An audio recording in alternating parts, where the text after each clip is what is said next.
What's up, guys? Maybe the road blues for the Canes is starting to turn around. 3-1-0 in our last four, as I like to do every 4 or every week. I'll probably start just doing every week, but 4 in the last 4 and 2 amazing back-to-back wins, especially tonight, coming off a overtime win against Chicago, 4-3. Marty Necas and Sebastian Aho in overtime. Cheat code. But you don't like to get down 2-0. But when Jarvis scores, good things usually happens, and he was able to pick off a pass from Connor Bedard and do a filthy move on former Canes goalie Peter Mrazek. Mrazek had a fantastic night, 45 saves. He usually does that against us because it usually happens. Former Canes either score a goal or almost put up a shutout or something ridiculous, and Peter Mrazek did that. But Jesperi Kotkaniemi on a bit of a heater. A filthy play from Robinson Kotkaniemi last night to tie it 2-2. He's got 3 goals in the last 2 games. Jesperi's here in the trade rumors. I'm not going to speak on that because I couldn't give you great insight because I'm not as well versed in the players as much across the league as I am with the Canes.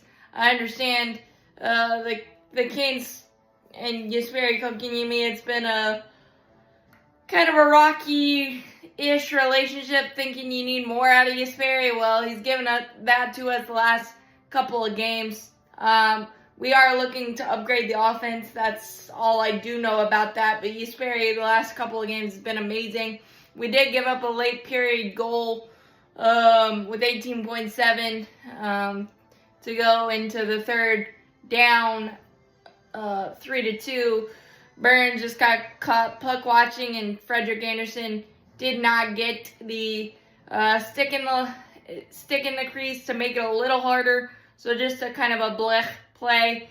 But Frederik Andersen being back for the first time since October 26th really made some big saves at the beginning of the first period and the third period especially. But at the beginning of the first period, just to kind of get settled in, even though they weren't settle-in type of saves, shows he's back. And the big save on the breakaway opportunity after, I believe it was Orlov, bad turnover on Bertuzzi, who's been super hot. He had the second goal off of Frederik Andersen's back. So a breakaway in the third, and the 2.5...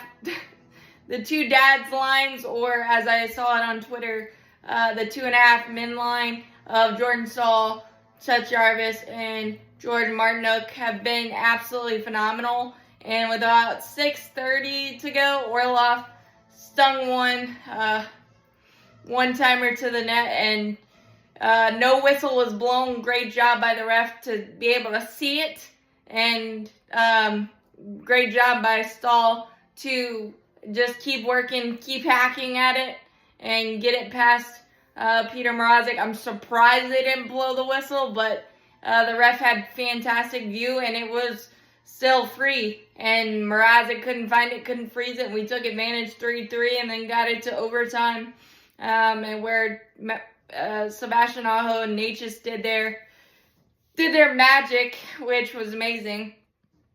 And we kept Connor Bedard very silent, which was nice, other than his slap shot into the net after we had won, so that was nice to see.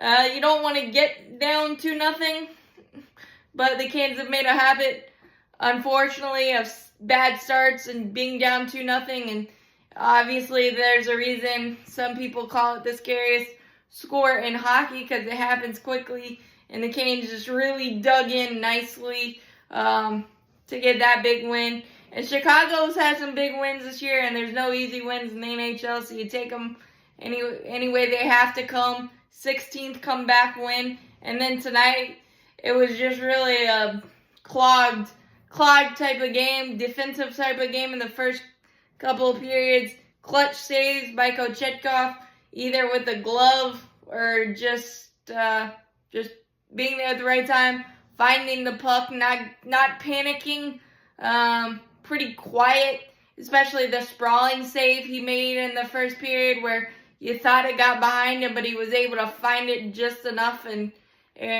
get it out. Just really good defensive plays. That was a full Canes defensive masterpiece for pretty much 60 minutes. I know they tied it after 3:03 in the second. We were able to get a cross-ice pass, finally made it to somebody that Marty Necas has been able to get to somebody where lately it hasn't. It's been picked off, but right on a tee for Jesperi Kotkaniemi, and then he put some cheese on that shot, and it got past Oettinger. Oettinger's one of the best. But to be able to go into the third period with a 1-0 lead instead of chasing the game, that felt really, really good. And just Slavin being Slavin all night long, Stahl as well. They did tie it on an extended power play sort of thing for them. I mean, we killed it off, but about 10 or 15 seconds later, they got it right back in the zone and were buzzing big time. And Kochetkov kind of got too far outside the crease and just too much daylight, and they were able to get it in 1-1. And then 24 seconds later, Sean Walker with a one-timer to the net. And that's one thing we've been able to do during this little good streak, 3-1 in the last 4, is drive to the net front, driving to the net at least for sure.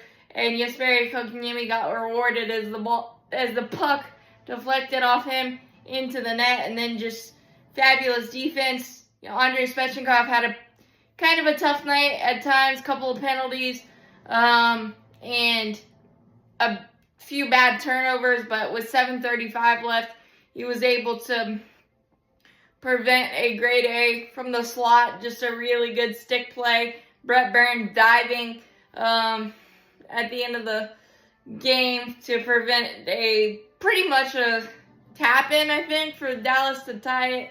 And just some really digging in on the last 148, and the Dallas Stars really couldn't get it in the zone and get any shots, and just Piotr really staying quiet and staying committed. And the glove was really, really good today and committed, and everybody pulling on the same rope in this game. And I don't know where the Canes would be without Eric Robinson. He created the turnover for the first goal as well. Just sandpaper type stuff, like William Carrier has been. Hopefully we can get him back soon. I also forgot about the Vegas game. We were down 1-0 in that one. And then Jarvis, Stahl, Martinook doing their thing, tie at 1-1.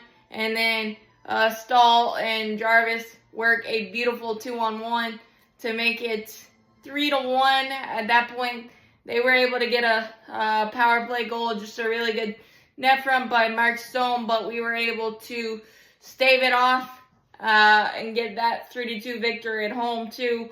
Just, we played really solid hockey against the better teams, and it looks like we might be finding that consistency, which is nice. And doing these 2 games, getting to the hotel room at 2 a.m.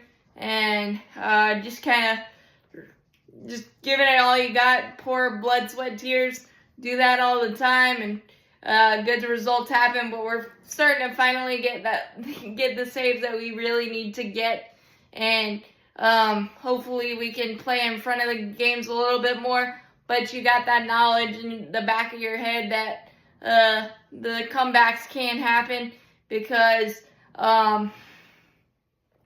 you got 16 of them, and we play so good at home. So now the good juices maybe start flowing on the road. You got really something really big, and maybe we're able to add at the trade deadline or before the Four Nations to to bolster offensively, but it's starting to come together a little bit. The only thing that's a real bugaboo right now is the power play. We had a 5-on-3 tonight and didn't shoot. It looks like we're looking for the perfect play and not trying to give up breakaways and scoring chances like that we gave up against teams like Toronto and things like that. I think we're just trying to be too perfect on the power play. We're 1 for our last 33, but at least the penalty kill has been almost perfect-ish. We'll give up one here or there, but it's been as stellar as it's always been. So that's a really good stat in thinking of the Canes, that the power play is going to come. We know it's in there because it carried us for the first 5-6 weeks of the season. So you know it's in there, and hopefully you can get the good vibes going on that, because 1 for 33 isn't going to fly the further you get into it, but we're finding different ways to win, and we're finally getting the big saves and the save that you have to have. So really awesome. Continue to raise up those Canes W's. Let's go Canes.